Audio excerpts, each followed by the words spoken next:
Hello, everyone, and thank you for joining us on the webinar today. In today's webinar, we're going to show you how to combat budget cuts with affordable e-procurement. I am joined on the phone today by Dan Corazzi, the CEO of ESM Solutions, and by our guest speaker, Rick Gay, Purchasing Manager of Baltimore County Public Schools. Thanks, everybody. As Ron said earlier, my name is Dan Corazzi. I'm CEO of ESM Solutions, and I'd like to thank all of you for taking 45 minutes or so out of your busy schedules today. We're very excited to have Rick Gay spend some time with us today to share his experiences and his successes. And I want to say a few more words about Rick. But I had two PowerPoints that I wanted to share before we started the presentation. We certainly don't want this to be a ESM commercial, but we would like to at least ground you, for those of you who don't have a lot of experience with us, on who we are and exactly what we do. So two quick PowerPoints, and then we'll hand it off to Rick. First of all, ESM Solutions has been in business for approximately 13 years. We started out creating and delivering e-procurement solutions back in the year 2000, when e-procurement was really just evolving. We have over 700 customers that span approximately 34 states. We have about 4,000 plus active buying entities across those 34 states. And approximately $1.6 billion worth of commerce is now being produced through our solutions on an annual basis. You'll see right there on the screen that many of you might know us under our two different brands today. When we started out in the first 5 or 6 years in our business, we solely provided solutions to the K-12 market under our eSchool Mall brand. And then as we evolved in around 2006, we entered into the higher education space and the state and local space under our Mercury Commerce brand. For those of you who are wondering, the solutions are primarily the same. It is just branding. We will be migrating in 2013 totally to the ESM Solutions brand, just for ease of use for all of our customers. You can go ahead and advance, Ron. Okay, it should be up now. Great, thank you. So what is it that ESM Solution provides? Before I get into the 5 bullets that are on the screen here, just to kind of position what our products are, we break our products down into purchasing, sourcing, warehouse, and mobility. Today we offer 4 or 5 procurement solutions. So we offer an end-to-end procurement system called Easy Purchase Enterprise, which basically allows for supplier and contract management all the way from rec to receiving and invoicing, all in an electronic fashion.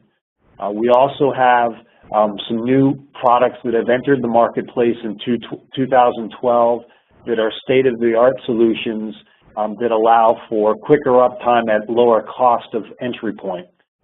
Easy Purchase Basic and Easy Purchase Professional. Additionally, we have a warehouse solution for those of you who need to integrate into a warehouse and present that warehouse catalog inside of a procurement solution. Over on the sourcing side, we have 2 sealed bidding solutions. We have a quoting solution, and we have a project solution. So anything that has to do around the sourcing process. And then we wrap all of that with our professional services, which is done in-house by our own trainers and engineers. Additionally, we have our own supplier onboarding organization. So for those of you who need to have punch-outs in your system, who have hosted catalogs, we manage all of that as well. So that's our suite of solutions. What are the 5 things that we deliver? First of all, we streamline and simplify the process. So when we started out in 2000, many and most of you who are out there were paper-based. Today, many of you are quasi-automated. Some of you might be 3/4 of the way automated, and we still see some who are paper-based. So we try to take those processes and simplify and streamline them with an automated tool identical to your processes today. Additionally, we do a lot of automation inside of that. What we don't do as a company is come in and do a lot of BPR, or business process reengineering. We're not trying to come into your institution and turn it upside down. We're trying to take existing processes and map them to how an e-procurement solution can be efficient in today's world. So we'll automate with some of our own ideas. Thirdly, we'll try to control and reduce maverick spend. One of the biggest problems for public sector entities today is, how do I prevent all of that rogue buying out the back door? Many of you may have done great jobs in putting contracts in place throughout your institutions, but without an e-procurement solution or an audit and control solution, that doesn't necessarily mean that people are buying off of those contracts. So solutions like ours will allow for that. So controlling and reducing that spend is critical. Paperless execution of bidding, quoting, RFP, and the procurement process. There was a lot of buzz in the mid-2000s about paperless, and it really just isn't only about being paperless. That's a nice offshoot of what we're allowing with e-procurement solutions, but it really is about efficiencies and how do I do more of less. As I float from state to state, I see many people having to cut budgets, have to lay people off. Just cutting paper isn't going to do it as a whole. So it's about efficiencies inside the process. Lastly, we're a SaaS solution, a software as a service, or as many of you have heard the buzzword cloud, a cloud-based solution. What that simply means to you is that there's no hardware to configure, there's no software to install. All you need is access to a browser, and via that browser, you can access all of our solutions today. We are hosted in a multi-billion-dollar hosting facility in Virginia through NTTA, a division of NTT, the 23rd largest company in the world, so you can feel comfortable that our solutions are easily accessible. And lastly, we wrap all of that, as I said earlier, with our mobile solutions, mobile tablet friendly. So that's who ESM Solutions is, or who we are, excuse me. I'd now like to go ahead and take a minute to introduce Rick. As Ron had said earlier, Rick is the Director of Procurement Services at Baltimore County Schools. I won't steal his thunder on just the demographic of his school district, but I would like to share for a minute that I've spent about 12 years knowing and spending time with Rick. In fairness, Rick has only been a customer of ours for 4 years, but from my perspective, he's been a procurement leader for many, many years. He put in a e-procurement solution, which was not an ESM solution, about 10 years or so ago today, and I find him to be one of the great visionaries throughout the United States in redefining purchasing processes and really getting the most out of a procurement solution. So I really respect what Rick has done, and I'm very excited to have him on the call today to share his experiences. So with that, I'll turn it over to Rick. Rick, welcome. Thanks, Dan. Greetings, everybody. I'm glad you could be here with me for this presentation. Just to let you know a little bit about Baltimore County Public Schools. We're the 26th largest school system in the country right now. We have 105,000 students, 173 campuses. We cover about 600 square miles. We have 17,000 employees, with about 8,500 or 8,600 of them being classroom teachers. We're very proud of what we've done with e-procurement here in Baltimore County. We've grown a small system into a much larger system.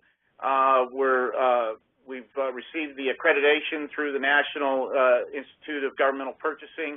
We're ISO certified, and we've also received the Achievement of Excellence in Procurement Award for the last 7 years. Next slide, please. This was the evolution of our procurement process that we went through. Is that in 2001, we rolled out our first e-procurement implementation. One of the things that was about the time that I got here to Baltimore County Public Schools. We had roughly 2 or 3 catalogs with maybe 2,000 items on it. It was in a pilot phase. It was being tested. We were working on a product that was being fielded by our procurement card provider, U.S. Bank. So we decided to step it up and begin to really throw it out there to our schools, with the goal being that we wanted to make it the primary way that people would order their goods and services and items that they needed for the classroom. So over the last 10 years, we've taken that small little pilot and grown it into over 100 catalogs with over 600,000 line items. And today, almost the majority of our procurements, with the exception of the ones that we do for capital construction and for grants and that type of thing, are done almost solely through the e-procurement portal. In 2006, I led the charge to get the bid threshold raised across the state from 15,000 to 25,000. We were successful in doing that. We then outgrew the platform that we were on. It was a small company. It took a long time to get changes made. We had reached the limitations, the maximum limitations of being able to put more and more catalogs on there. And all of the catalogs were what we call hosted, which meant that my staff had to upload the catalogs, maintain the catalogs, and then get new files from the vendors whenever they had pricing changes and everything. So we began in early 2008 to evaluate other e-procurement platforms. We already had a pretty good idea of what was out there just by our work with e-procurement. And so we decided that we wanted to switch over to the ESM Solutions platform known as eSchool Mall. So we began in January of 2009, after receiving approval from our Board of Ed, to move into transition over 2,000 users. And at that time, we had about 60 catalogs and about 400,000 line items, of which 29,000 were for curriculum, textbooks and media and that type of thing. And so we began to, over a year-long process, not only to transition all of those catalogs and convert many of them from a hosted to a dynamic process, but we had to train and get incorporated into the process some 2,000 users. And interestingly, we do a one-to-one matchup of a ghost card to a GL account. And what happens is, as people use the system and those purchase orders go out through the electronic system to the vendors, what happens is at night we get a dump from the bank showing all the transactions. And because we use that one-to-one transaction, all the transactions fall automatically into the GL accounts. So we know within the next morning what's been spent, what accounts have been they've come from, and what schools and what offices have utilized the system. So by July of 2009, we were ready to go live after doing all the transitioning and training, and we began in earnest to utilize the system. And in fiscal year 11, we had processed some 8,900 orders, which was 32% more than 2006. As you can see there, we've got about 1,200 teachers, about 500 principals and assistant principals, and over the 225 vendors now on the system. And I can say that we've already started looking at our 2012 numbers, and we've seen a dramatic increase in our 2012 numbers in the fact that this year we did over 10,400 requisitions through the system or purchase orders, valued at about $5.6 million. So we use this as our primary means, and with some of the things that we're doing now with ESM Solutions, we hope to put even more people on the system, and even more right now, because of the way we've set up our workflows and things like that, it gets a little bit difficult to put things like grants and Title I and Title II type funding, federal funding on there, because it needs more approvals than what we have in the system right now. So we're going to work on getting that as a new process so that we can even add more people onto it. Next slide. One of the other initiatives we did when I served as the president of the Association of School Business Officials for Maryland, one of the things I wanted to do was to take the eSchool Mall platform and put it out to all of the schools. The state of Maryland has, we're on a county basis system, so we have 23 counties plus Baltimore City, which makes up the state. Oddly enough, tiny little Maryland has 3 of the top 25 largest school systems in the country when you look at Prince George's County, Montgomery County, and Baltimore County. So what we did was make available to some of our smaller school systems our contracts, our buying power through an electronic means, and we had, for example, one small school system, their budget was $1.8 million for supplies. They wanted to save 10%, which for them would have been $180,000. They were able to do that and then some, and so they were very excited about using the system. I normally I have about a $1.4 billion budget. I run about $300 to $400 million in discretionary spend. Most, about 60 to 65% of that is in construction services and things like that. But what I do have of the discretionary spend, we try and push as much of that through eSchool Mall as possible. We use a lot of cooperative contracts. What eSchool Mall has allowed me to do is create a marketplace where my people can go in and do comparison shopping of various contracts to find the lowest price for items that they want for the classroom. A perfect example is we have about 6 or 7 office supply contracts in there right now, everyone from Office Depot, Office Max, Staples. We also have some MBE, women-owned vendors, and we also have a couple of small business vendors. And one of the things that my people are able to do is, for example, if they're looking for, say, a TI-83 calculator for a math class or a science class, they can go in there and they can pull that up from those 6 or 7 catalogs, and they can buy it at the cheapest price that they can find. So when we do that, we see a range of pricing anywhere from $125 per calculator to $75 per calculator. Well, if you're buying 2,000 calculators, that pretty quickly gets to about a $200,000 savings. So we really like the platform from that, and that it really allows us to be creative and innovative in how we want to set up the marketplace. Next slide, please. Okay, some of the advantages that we're now receiving from the e-procurement platform is that we have increased contract compliance, and by creating a marketplace and having several contracts out there, that really does help me eliminate the spend. For example, when I would go with just one office supply contract, say Office Depot, and then when I would go back and look at all my credit card transactions and other transactions, I'd find that I had spent $800,000 with Staples. So by giving them all a piece of the action and having their catalogs out there, I really do eliminate a lot of that maverick spend or the temptation to go out there and do that.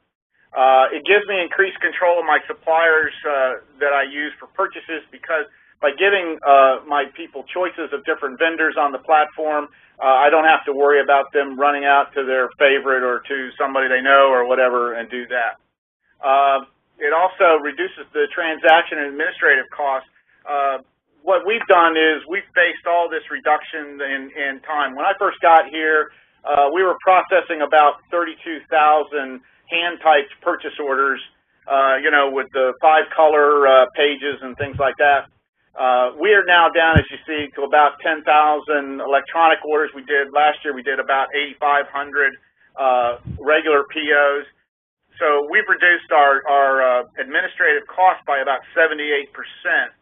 And this is equated, if you use the numbers from the Palmer study out of the University of Chicago, which I think basically says that a purchase order costs about $92, $93 to process the traditional way versus $24 to do it electronically. Over time, the last 10 years, we've saved our school system about $3.4 million in administrative and cost and processing time.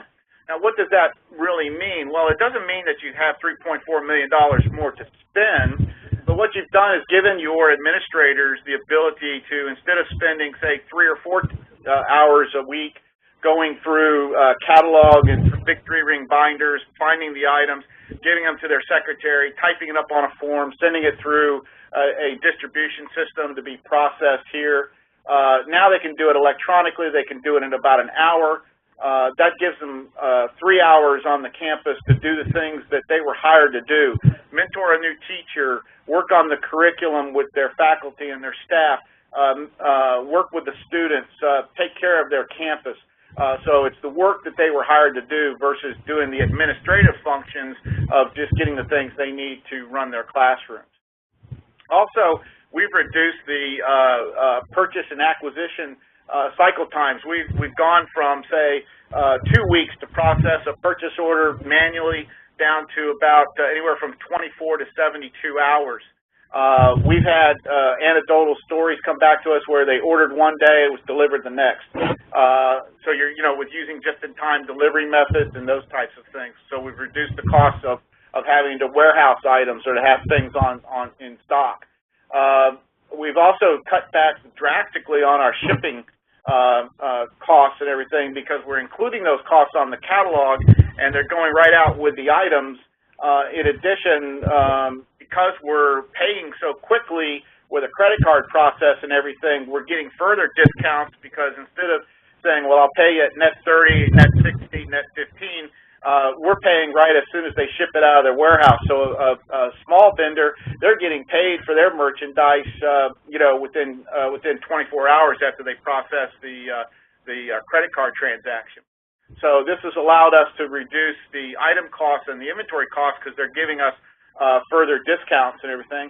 And we have seen some significant increases in our P-card rebates and our contract rebates because we're using contracts and cards more. So I think last time I checked, the revenue figures were close to $3 million over the last 10 years. Next slide. This is a comparison chart that shows you where we started from in fiscal year 2000. As you can see, we were almost all paper processed or traditionally processed POs. And then as we've begun to roll out more and more catalogs, we've seen the paper process drop and we've seen the electronic process increase. And those translate into cost savings. As I like to say, every dollar we save by being more efficient and effective on the business side is a dollar that we return to the classroom to educate the children of Baltimore County. So by being more efficient in this process, we're actually returning resources to the classroom. Next slide.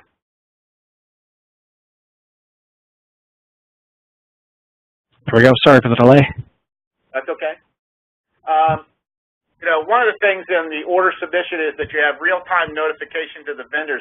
Because we're using the dynamic catalogs, or as you might know them as punch-out catalogs, most of the time we're going through a direct EDI process right straight into the ordering system of the vendor themselves. So really the order, other than when somebody clicks it and puts it in their shopping basket and sends it out, it doesn't pass through human hands or even be touched by a human prior to it being pulled at the warehouse. And as I said, we've seen delivery 24 to 48 hours and from 5 days. And so that's a big savings for us, which has allowed us to go from 10 to 15% in our shipping costs, where we were getting routinely quoted anywhere from 10 to 15% on shipping. We're now getting quoted 2 to 4%. So that's a big savings for us. And then it's also been a 33% reduction in our catalog surplus because we're going directly to the sourcing catalogs, and we're not having to store things in a warehouse, or they're not having to store things at their schools or whatever, because they know they can go online with confidence, order what they need, and get it delivered rather quickly. Next slide, please.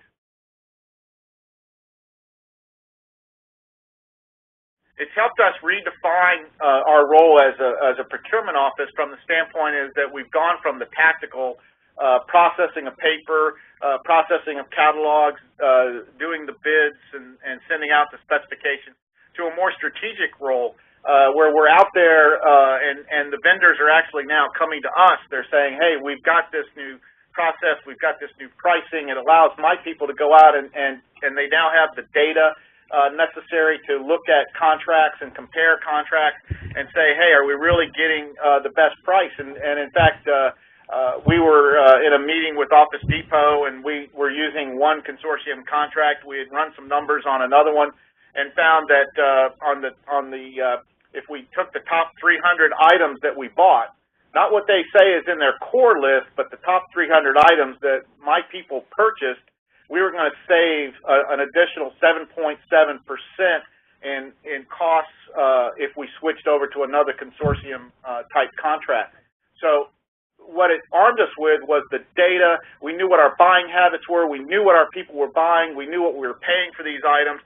We were then able to compare them against other contracts, and we were able to leverage that knowledge at the negotiating table to get a better deal out of the vendor. It allows us to be less bureaucratic. By creating the marketplace, we actually give our people a lot more freedom. You know, sometimes purchasing people don't want that kind of freedom, but if you're controlling the environment that everybody is operating out of, you actually do have more control over what they're buying and who they're buying it from, but yet they feel like they're shopping at Amazon.com or some other place on the internet, and it actually helps keep them in control, and you are able to make sure that you're staying consistently on top of your contracts. It also gives you a bigger profile within the school district and within the state here from the standpoint of that we're one of the first adopters. We were an early adopter. We are one of the biggest users of it, and when we talk about the savings and the numbers and what we're doing, people just are amazed that you can get that kind of savings out of going with an electronic solution. But we've got the numbers to back it up, and we prove it to people time and time again. Okay, next slide. The best practices is that, for example, if you're going to bring e-procurement into your system, you need a champion at the highest level to foster your user adoption. I was very lucky here in that my school superintendent, who we've had for 12 years, he's retiring this year, he just gave us complete freedom to do this operation. But then he also backed us up and said, when they tell you this is what you're going to buy from and this is how you're going to buy things, then this is what you're going to do. So that was very helpful, and then that you have a champion also in your procurement office and also in your business support offices, such as your CFO or your vice president of business services or whatever position that may be, who's really on your side and is going to back you up with people, because you will get pushback. I mean, technology being what it is, some people just don't want to change their ways, and this is a new dynamic for a lot of people. I've got all types of different types of personalities using the system. I've got my younger people, who I call them the Atari kids. They go out there and it's Facebook, it's this, it's the iPhone, it's all the things that they do, and they're very adept at using technology, and they're not afraid of it and everything. And then I got some of my principals who are a little older, shall we say, who use their computer as a planner, and they don't want to know anything about technology or anything. They let their secretary deal with it. So you've got to have that person that can help you do it. It's also got to be deployed all across the entire organization if you're going to really reduce the administrative time spent on procurement. And it's got to be made the primary means for how people do their procurement. If you give them options, people will find ways around it, and they will bypass it. So you've got to force them down into that, get them in there, and once they start to use it, once they get comfortable with it, then you won't ever be able to take it away from them. Also, you don't just accept your vendors given prices or whatever, because one of the things that I've noticed is that, like, for example, I'll go back to my office supply contracts. Because I've got 6 or 7 vendors there, my vendors know that with my population, they've only got one chance to satisfy the customer. And so if they're late with an order, if the order comes in and it's all screwed up, or it's not delivered on time, or it's not packed right, or it's not the right stuff that they ordered, then they know that my people can go to someone else. they work really, really hard. I've got, in some cases, at least two account representatives from some of the bigger companies that are assigned to my school system, whose sole job is to go around the schools and make sure they're happy with the stuff that they're getting from the online system, and that they're building that business and building up that rapport with the end users. So that makes sure that we're getting the best pricing and everything, and they actually do compete. We've given them the ability. They can look at since these are dynamic catalogs, they can look at the catalogs, they can see what their pricing is against other pricing, and so they work really hard to work the school system to make sure that people know what their pricing is and what the benefits of it are. So we leverage our contracts against each other, and by creating this competition with multiple catalogs, it just keeps everybody on the up and up. I mean, when you do a 5-year contract with, say, Office Depot, excuse me, they love you the first year. You don't see them year 2 through 3 or 4, and then about year 4 and a half, they start coming back and wanting to be your best friend again because they know the contract's up for renewal and everything.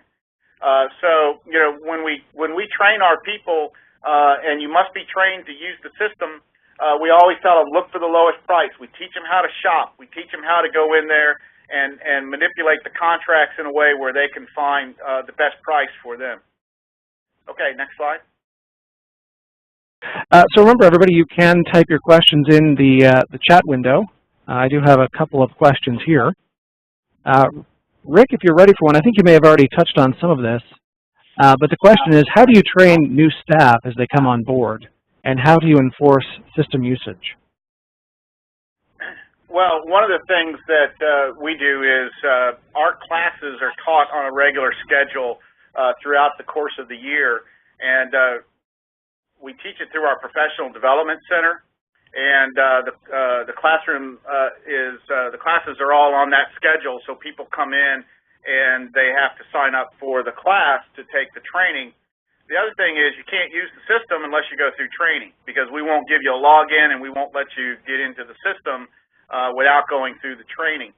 And we also know if schools aren't getting trained, because when we go back through and take a look at our, and this is part of that tactical side, when we go back and analyze our P-card spend, for example, or purchase order spend, or spend from check requests or things like that, we can automatically see who the person is, what school they're from, what they're buying, who the vendor is, and that type of thing.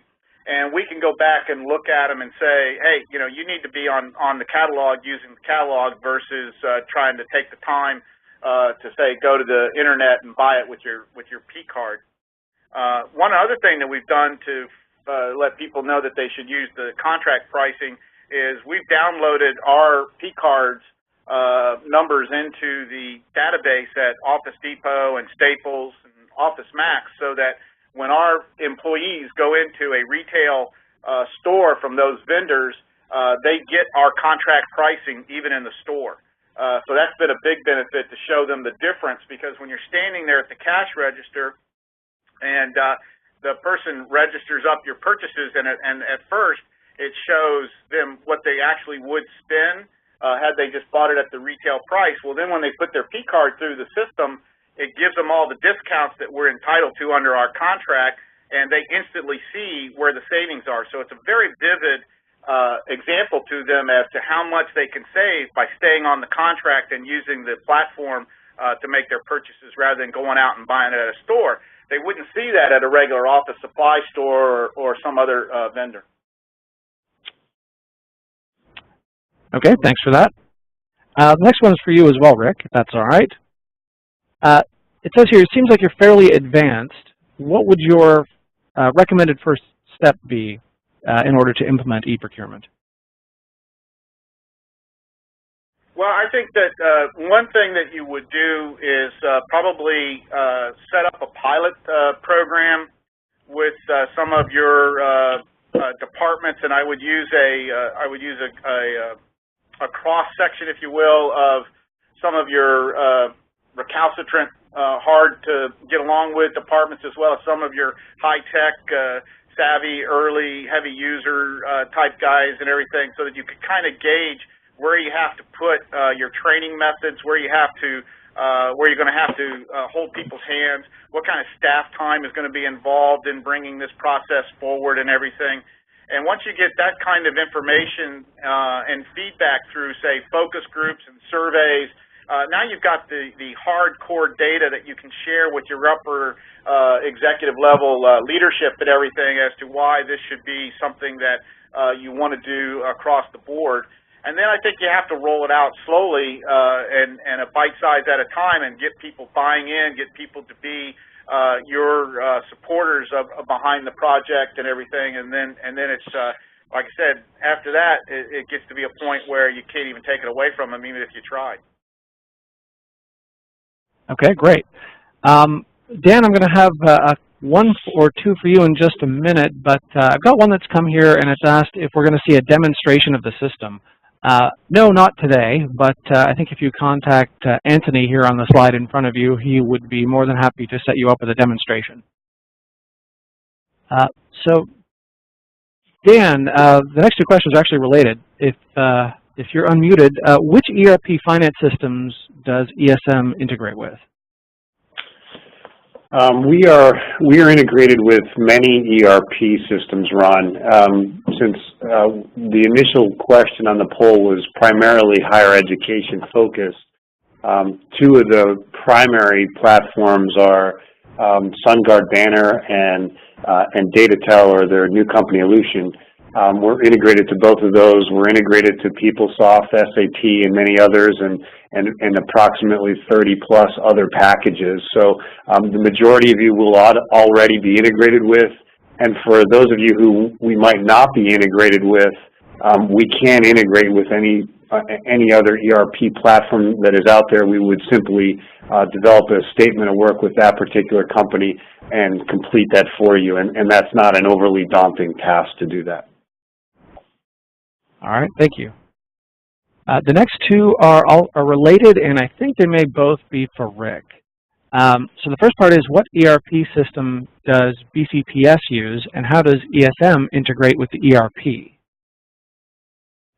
We use CGI as Advantage Financial 3.8.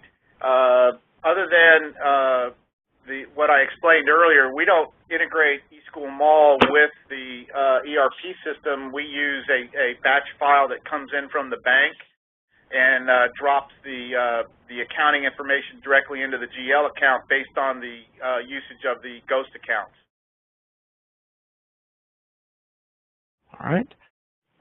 Dan, I've got another one for you. This one's about the pricing model. What is the pricing model, and is it by any chance based on student FTE? Our pricing model, Ron, is a subscription pricing plan. So that subscription is based or costed out annually. Our tiers, again, because many of you on here are higher education, or even for those of you who are K-12, our tiers are based on population. So, you know, a smaller school will obviously pay less than a bigger school. But inside that subscription model, it's a very affordable solution. Many of the solutions that are out there, as you'll know today, some of them that you've investigated, can cost in the high hundreds of thousands of dollars, all the way up past 7 figures and past $1 million. We do not feel that in today's very difficult economic times, where everybody has budget crunches with them, that you can charge those kind of prices. So we charge annual subscriptions that are in the low thousands of dollars, and then travel upwards from there, but not priced out of anyone's range.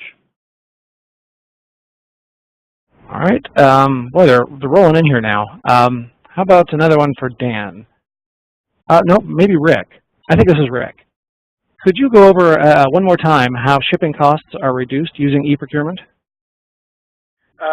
Yeah, the issue for us was that many times we would have to contact the vendors to see what the shipping would be once the purchase order came in.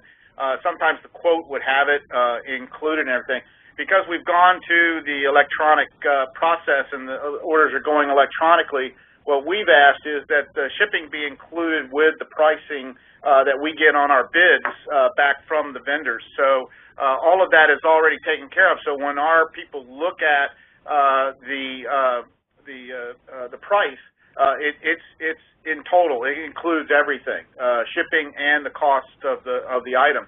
And therefore, because you're handling it and sending it over electronically to the vendors and everything, and they're able to process it much quicker, they can then offer you a reduction in the shipping cost because they're consolidating orders, they're bringing them into your area and shipping them back out to you in a much more efficient and effective manner.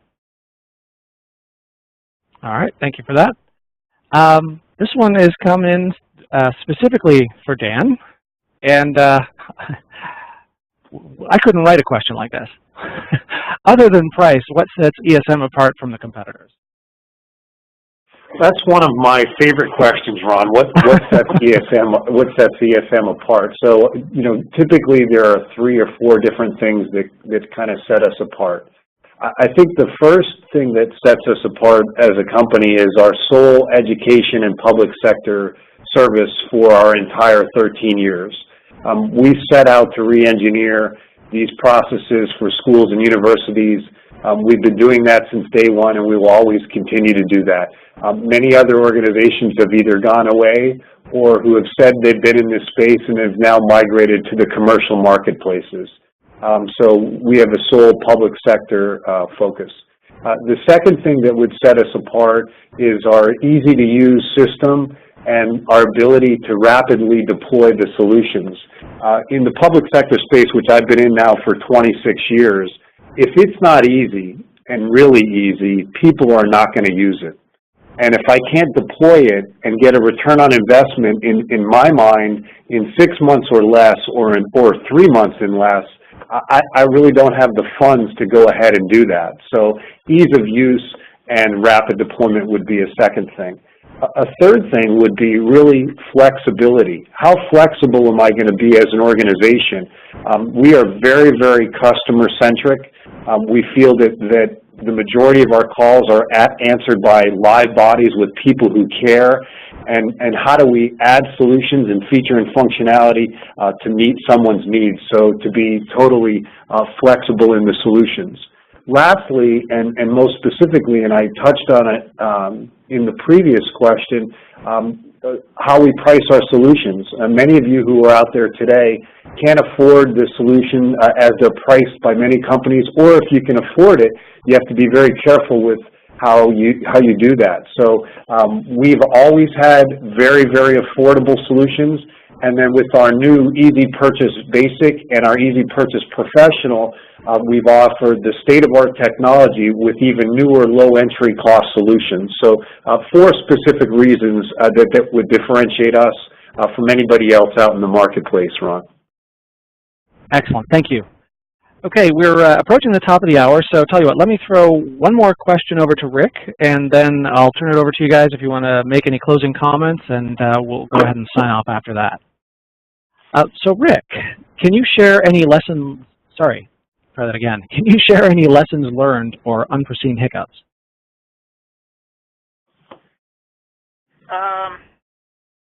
I think one of the things that we learned from this process is that if you're going to make changes to the process and how you do business, you've really got to take a hard look at the whole process from top to bottom, and what it's going to do to your customers, what kind of training is going to be involved, what kind of acceptance is going to be involved, and to take each step as slowly as possible. We're looking at several other options. Like right now, I've got 11,000 purchase cards out in my school system. About 9,000 of them are these ghost accounts and everything. That's an issue for us from a standpoint of that it just takes an awful lot of staff time to maintain all those accounts, to keep them current, to keep them updated, and that type of thing. So, the bank has approached us with several novel ways of doing payment processes electronically and things like that. And so rather than say, yeah, I'll do that and adopt that, I have to think what's going to be the impact on my accounting department, what's going to be the impact on my purchasing department. I have to have long conversations with Dan and his people as to can the system support it, or what kind of adjustments do we need to make. So you really have to think about the process all the way through. But once you do that and you get used to doing it and putting it out there, then it gets really easy to put things together and get it over. And then once you have a system up and running, it just really does save a lot of time, effort, and resources. Okay, great. Thank you. So that'll do it for the Q&A today. Rick, I don't know if you had any closing comments, and then maybe Dan, if you'd like to share any. No, I just appreciate being asked to come here and share our success with everybody. My email and my phone number are up there. If you have any questions, please feel free to contact me. I'll be glad to talk to you one-on-one or talk to your staff and let them know what we're doing anytime they want. All right, thanks, Rick. And Ron, just a quick comment from me. First, again, I'd like to thank Rick. As many of you can hear today, Rick has incredible experience not only with procurement but with e-procurement, and he's done some amazing things. And he's been always willing to pick up the phone and answer questions, and he'll always do that in the future. So, Rick, certainly thank you for your time today. On just one kind of closing comment on the ESM front, I know the question earlier, would you be willing to do demos? We're obviously happy to do that kind of stuff. One of the things that I would ask each of you, for those of you who haven't done it today, try to talk to us. We would be more than happy to come and meet with you in person. I think demos don't do systems like this justice. I'm a little bit old-fashioned in that I think we've changed in this world with email and Facebook and chat. You can only accomplish so much. So we would go out of our way to come and meet with you in person and share how our solutions can really affect your organization, change your organization, and really do amazing things for you. So I would like to, in summary, just thank you for taking the time, and we look forward to meeting you in person. All right. Thank you, Dan. Thank you, Rick. On behalf of ESM Solutions, thank you, everybody, for your time today. And with that, we'll go ahead and wrap up the webinar. Thank you, everyone.